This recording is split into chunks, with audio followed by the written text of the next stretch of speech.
और भी कुछ लोग हैं जो यहाँ पर पवार साहब की रैली के लिए आए हुए हैं। तो नमस्कार, आपका नाम बताइए पहले। अमोल दिवेकर। अमोल जी, बताइए क्या मूड है इस बार बारामती का?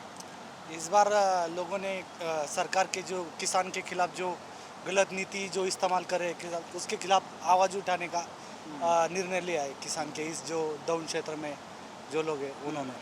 अच्छा, मैं इधर घूम रहा हूँ और देख रहा हूँ लोगों से बात करके, तो किसानी का मुद्दा एक बड़ा मुद्दा नज़र आ रहा है। ऐसा क्यों? ऐसा क्या हुआ है कि क्या है? अभी क्या हुआ है, अभी प्याज का आप देख लीजिए। अभी लोकल मार्केट में 15 रुपये मतलब 20 के आसपास रेट है। लेकिन आपने इन लोगों ने क्या किया है, बीजेपी के सेंट्रल गवर्नमेंट ने प्याज पे निर्यात बंदी लगा दी है। यानी एक्सपोर्ट नहीं कर एक्सपोर्ट नहीं करे। आपने गेहूँ, वो जो इधर का भी एक प्रमुख पीक रहता है, उस पे भी उन लोगों ने निर्यात बंदी लगा दी है। उसकी वजह से क्या हुआ है, जो उनका जो आर्थिक स्टेबिलिटी रहती है, जो फाइनेंशियल, उसकी वजह से किसान का वो नीचे आ गया है इन लोगों के कुछ रॉन्ग डिसीजन की वजह से। उसकी वजह से किसान नाराज है इधर का। आपको क्या लगता है इस बार क्या मुद्दा है इलेक्शन का बारामती का? मराठी में मराठी में? चलो, हमारा चैनल हिंदी है लेकिन आप बोल दीजिए मराठी, थोड़ा हिंदी बोलने का भी कोशिश कीजिए। सहानुभूती आहे पवार साहेबांच्या पाठीमागं, हां, ताई येतीलच.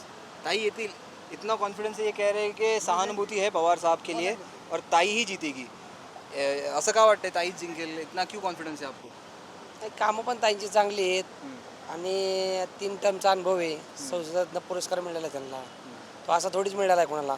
संसद पुरस्कार सुप्रियताई को मिला, ये बात कह रहे थे। लेकिन इन्होंने जो बात कही, मैं चाहता हूँ कि आप उनको कंप्लीट करें। सहानुभूति की जो बात कर रहे थे वो क्या कह रहे हैं? अभी क्या हुआ है, इन लोगों ने जो 2 पार्टियां तोड़ी, शिवसेना और राष्ट्रवादी, उसके वजह से लोगों के ऊपर क्या लगता है कि 80 साल के एक बूढ़े आदमी को इन लोगों ने अकेला कर दिया। उस मतलब नहीं क्या, वो भी एक फैक्टर इधर इम्पोर्टेंट है।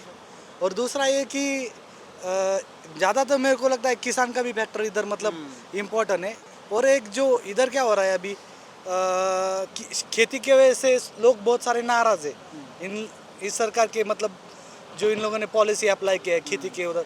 अब जिस चीज़ पे मतलब ये रेट बढ़ने देते, अभी आप फर्टिलाइजर्स का रेट इन्होंने 40% से बढ़ा दिया। उसकी वजह से क्या हुआ, एक तो 10 साल पुराना रेट भी नहीं मिल रहा। मतलब आज आप सोयाबीन का रेट पहले 4,800 था और अभी 4,400 है। मतलब इन लोगों ने फर्टिलाइजर का 40% से बढ़ा दिया।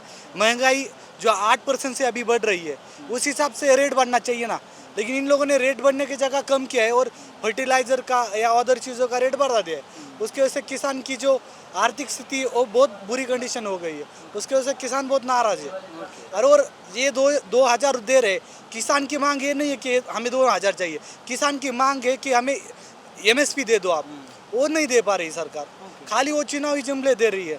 उसकी वजह से इधर मतलब नाराज़ है किसान, युवा नाराज है। आज देखिए आप जॉब चीज़ में क्या हो रहा है, हर जगह कॉन्ट्रैक्ट बेस आ रहा है।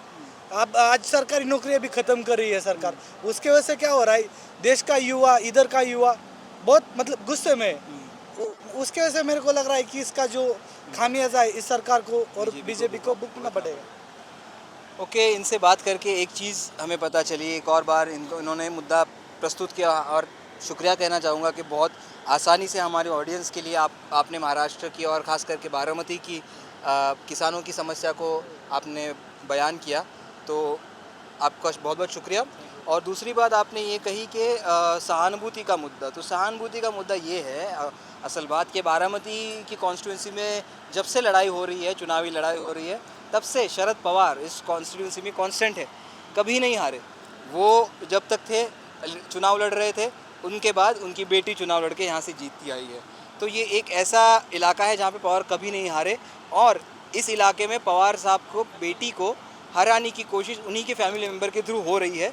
यही देखकर पूरी एक तरीके से सहानुभूति शरद पवार के साथ है, ऐसा इनका कहना है और यही हमें एक तरीके से बारामती में देखने को मिल रहा है। मेरा नाम है ज़ीशान कास्कर, आप देख रहे हैं द वायर।